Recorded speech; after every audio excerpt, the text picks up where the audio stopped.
Hello, my name is James Alexander-Sinclair and I have the immense privilege of being the designer of Horatio's Garden in Scotland. The story, how it sort of worked, was that I knew about Horatio's Garden because my friend Cleve West had done the Salisbury Garden, which was the first one.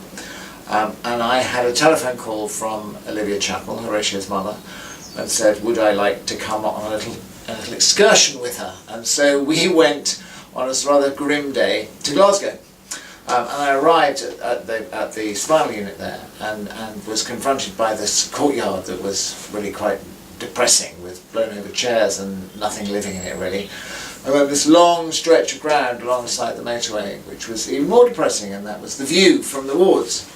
So the challenge that was set to me was to make this a place that would be full of joy and colour and excitement, and would work beautifully to enhance the lives of patients, of staff, of patients' families, and anybody who came into the unit.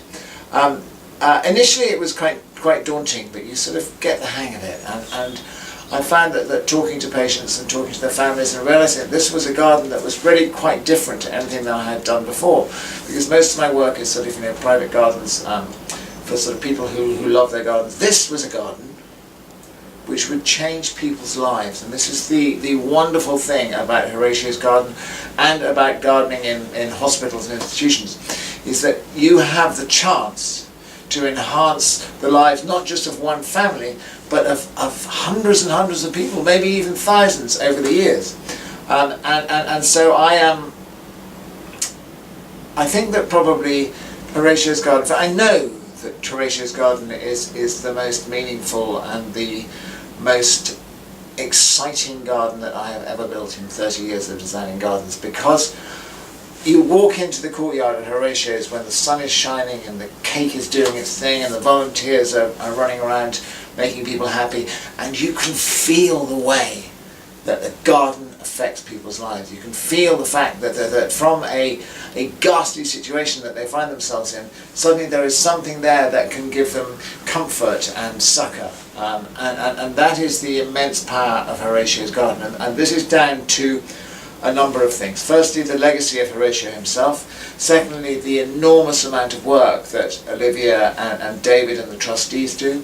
Thirdly, and most importantly, actually, is the volunteers, the people who will keep this garden going forever. Because I can design something, but if nobody looks after it, then it will soon revert to ashes. So an enormous cheer for the volunteers who keep Horatio's Garden moving. It just makes me want to cry sometimes. It brings a tear to my eye even to think about what we've achieved there. And I look forward to being involved in it for many, many years to come.